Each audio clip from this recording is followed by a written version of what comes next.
학교는 공사 중에도 안전한 교육 환경 조성을 위한 주요 과제를 학교안전법에 따른 학교안전사고 예방 학교계획과 교육시설법에 따른 교육시설 안전유지관리 실행계획에 반영해야 합니다.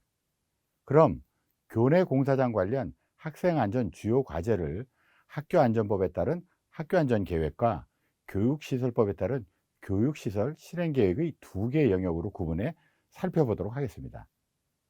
학교 안전계획 영역에서는 협력적 안전관리 체계 확립을 위한 학교 공사장 안전대책협의회의 구성 운영, 안전모니터링단의 구성 운영, 공사장 안전사고 예방 활동, 그리고 안전사고 관리 네 가지 주요 과제가 수행되어야 합니다. 그럼 이러한 과제별 주요 사항을 살펴보도록 하겠습니다. 첫 번째 주요 과제는 학교 공사장 안전대책협의회의 구성 운영입니다. 이러한 안전대책협의회는 공사 중인 학교와 관할교육청 그리고 지역자치단체와 경찰당국이 참여하고 학교장을 포함하여 10인 내외로 구성해 학교장이 상시위원, 위촉위원을 구분하여 임명합니다. 안전대책협의회는 공사 중에 발생하는 각종 학생 안전 문제에 대해 관련 기관이 공동으로 대처할 수 있는 조치를 마련하고 관련 기관이 각자의 권한에서 수행 가능한 행정 지도를 하게 되는데, 예를 들면 학교 공사 현장과 주변에서 발생할 수 있는 학생 안전 문제에 대한 협의, 학교장, 학부모가 제기하는 현안에 대한 협의, 공사장 안전조치 이행 여부를 관리하는 기능을 수행합니다. 학교 공사장 안전대책협의회는 그림과 같이 학교장을 위원장, 교육청 담당자를 부위원장, 공사 담당 교직원을 간사로 하고 학교 업무 담당자, 교육청 교육시설 업무 담당자, 지자체 건축허가 업무 담당자, 경찰청의 교통안전 업무 담당자로 구성된 상시위원과 협의회의 전문성을 높이고 실행 가능한 대안을 찾기 위해 학교장이 임명하는 공공민간 분야의 관련 전문가로 구성된 위촉위원으로 구성될 수 있습니다. 이때 위원장은 학부모와 공사업체의 의견 청취를 목적으로 회의에 참석시킬 수 있으나 이들을 의사결정 과정에 참여시키는 것은 별도의 검토가 필요합니다. 안전대책협의회는 공사 발주자, 교육청 또는 사립학교 법인이 주관하고 학교장이 위원장이 되며 부위원장은 상시위원 중 위원장이 소속되지 않은 기관의 공무원을 학교장이 지명합니다. 그리고 협의회 회의는 정기회의와 수시회의로 운영이 되는데, 정기회의에서는 분기별 1회 학생 안전을 위해 학교, 교육청, 지방자치단체 간에 협조하거나 협의해야 하는 사항 등을 논의합니다. 그리고 현안을 다루는 수시회의는 현안 발생 시 학교장의 요청에 의해 개최되어 현안에 대해 자료를 검토하고 대책을 협의합니다. 이때 수시회의는 해당 현안에 대한 협의가 종료될 때까지 운영합니다.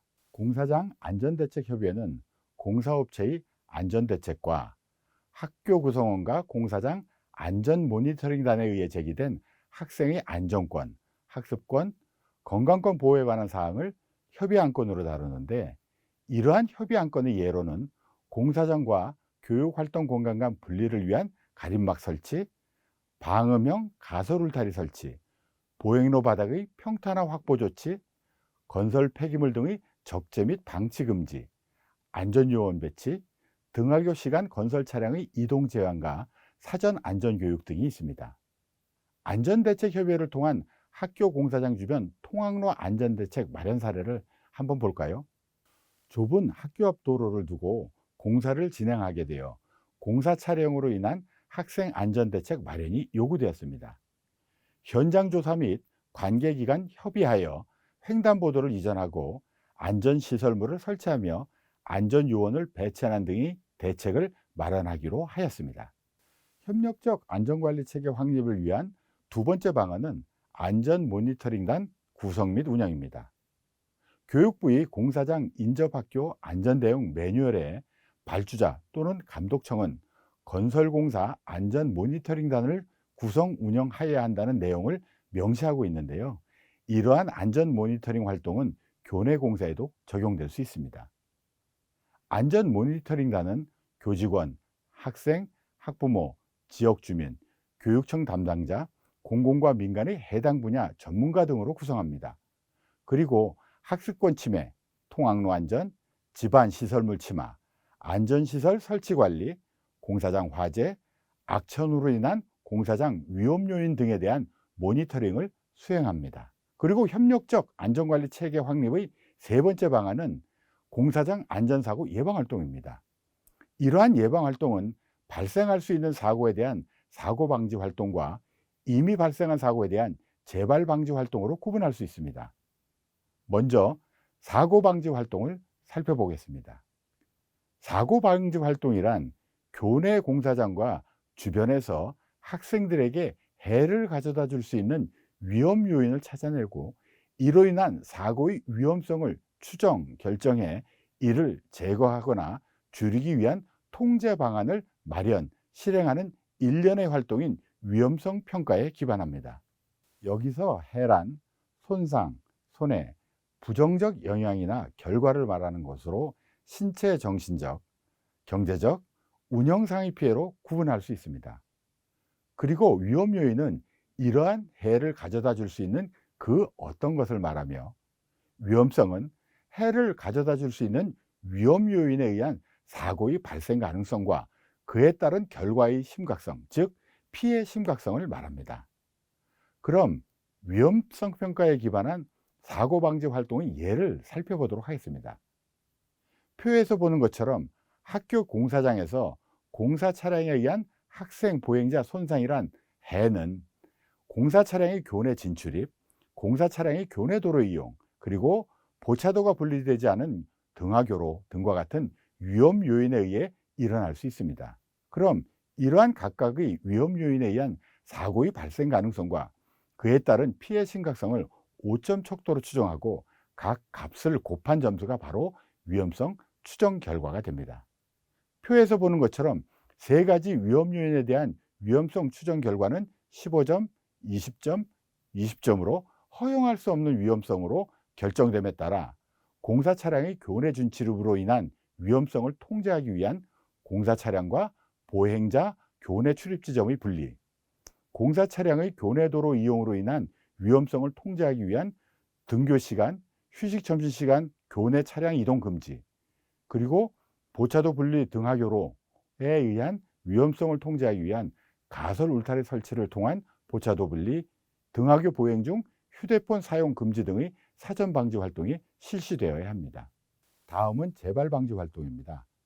재발 방지 활동은 사고 발생 이후 사고 조사를 통해 사고의 직접적 원인을 찾아내고 이에 대한 근본적 원인을 확인해 물리적, 조직적, 교육적 차원에서의 재발 방지 조치를 마련, 실행하는 활동을 말합니다.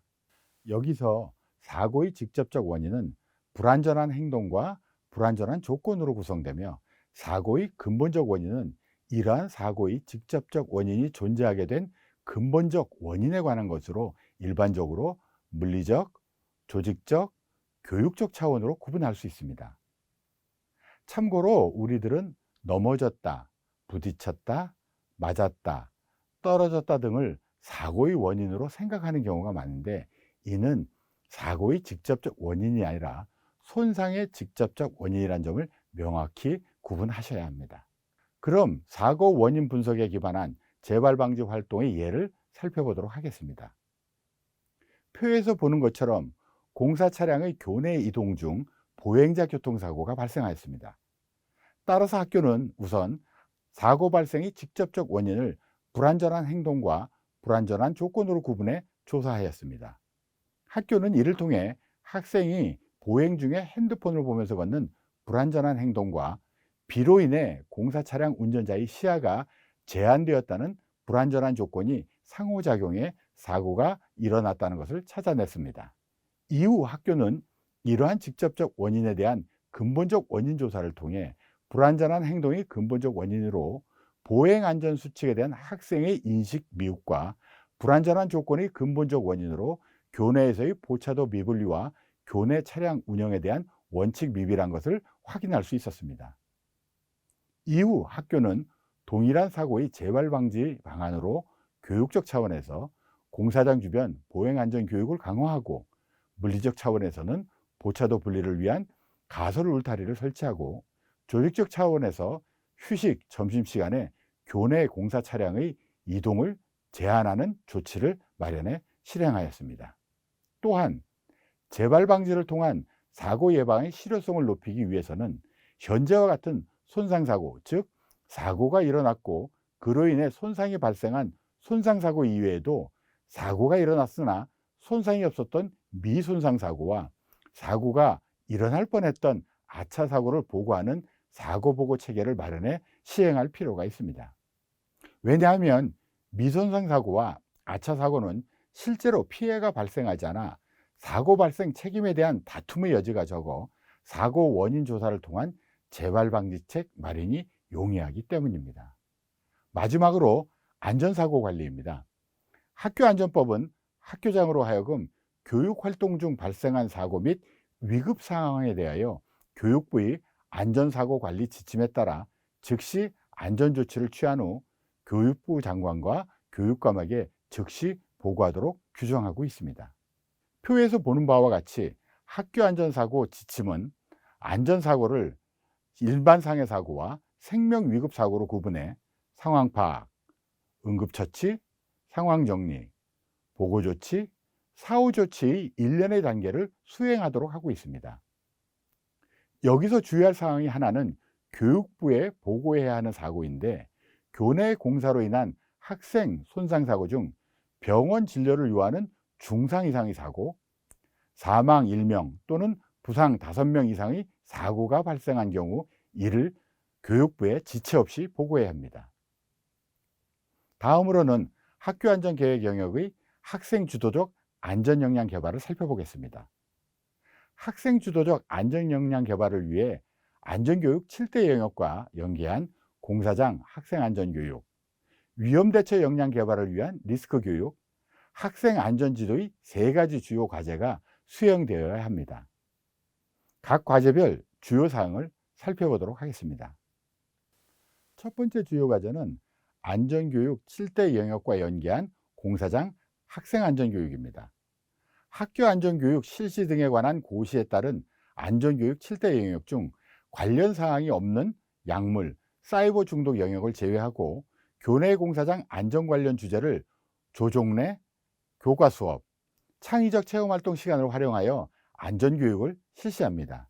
학교안전교육 7대 영역 중 공사장 안전 관련 주제를 살펴보면 생활안전 영역에서는 위험 요인인 교내 공사장과 관련하여 안전한 장소, 안전한 활동에 대한 안전교육을 시행할 수 있습니다.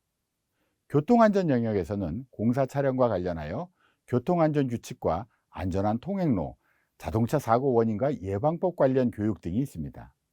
폭력 예방 및 신변 보호 영역에서는 외부인의 교내 출입과 관련해 성폭력 예방 및 대처 방법에 대한 안전교육을 실시할 수 있습니다. 재난안전 영역에서는 화기작업, 위험물질, 건설 공정 등의 위험 요인과 관련하여 화재, 폭발, 붕괴 등의 대처 요령과 대비 훈련을 실시할 수 있습니다. 직업안전 영역에서는 산재사고와 관련하여 일터의 안전과 일터에서 발생하는 산업재해, 안전시설과 안전장비 등에 대해 교육을 실시할 수 있습니다. 그리고 응급처치 영역에서는 응급상황을 알고 신고조치 및 응급처치 방법에 대해 교육을 실시할 수 있습니다. 두 번째 주요 과제는 위험 대처 역량 개발을 위한 리스크 교육입니다. 학생 참여에 기반한 리스크 교육을 실시하여 학생들이 위험 대처 능력을 개발할 수 있습니다. 리스크 교육은 자신이 배우거나 경험하지 못한 상황에서 자신과 타인에게 해를 줄 수 있는 위험 요인을 찾아내고 사고의 위험성을 추정, 판단해 이러한 위험성을 제거하거나 경감시킬 수 있는 위험성 통제 방안을 찾아내어 실행하는 위험성 평가에 기반한 위험관리 역량의 개발을 목적으로 한 교육입니다. 이것은 리스크 교육 교수 학습 활동 예시안으로 아이들이 친숙한 교실 환경에서 위험성 평가가 자신들의 안전을 어떻게 도와주는지를 이해시키기 위한 활동입니다. 수업 흐름을 살펴보겠습니다. 도입에서는 아이들이 위험 요인의 의미를 알 수 있도록 설명을 해줍니다. 아이들에게 교실을 둘러보면서 어떤 것들이 위험 요인인지 찾아보게 한 후 교실 바닥에 늘어져 있는 전선 등이 발이 걸려 넘어지게 만드는 위험 요인이라고 설명합니다. 전선에 걸려 넘어졌을 때 다치는 정도를 다치지 않는다와 매우 심하게 다친다를 양끝 단어로 한 일직선상에 어디쯤에 있는지를 아이들과 함께 표시합니다. 그리고 학생들에게 또 다른 위험 요인들이 있는지, 이러한 사고로 인해 누가 가장 위험한지, 또 사고의 위험성을 줄이기 위해 무엇을 해야 하는지를 물어봅니다. 그리고 실제로 우리들은 일상 속에서 매일마다 위험성 평가를 하고 있다는 점을 설명해 줍니다.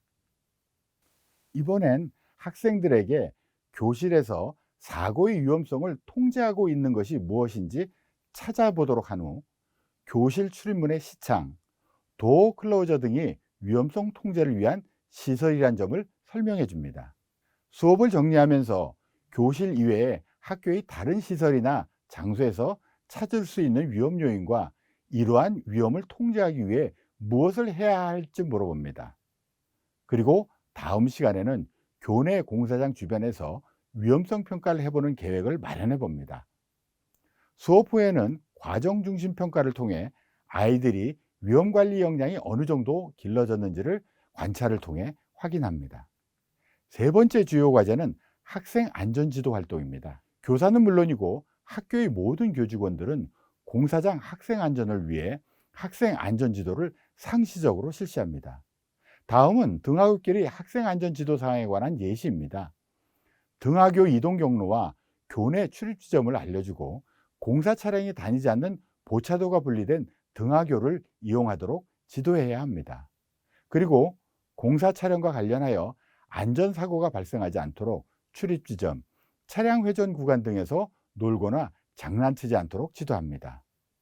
또한 공사장에 절대 들어가지 않도록 하고 외부인에 대한 주의, 위험 상황이나 비상 상황에 대한 대처 방법을 알려줍니다. 마지막으로 교육시설 실행계획 영역에서의 안전한 교내 공사장 실현을 위한 건설공사장 안전점검이 필요합니다.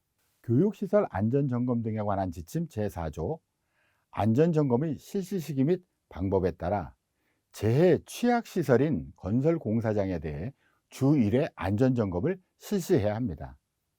교육시설 안전점검 등에 관한 지침의 별지 2 점검 총괄표의 건설공사장 안전점검표를 활용하여 시공업체는 안전점검표를 작성하여 제출하고 학교장은 안전점검표를 확인하도록 합니다.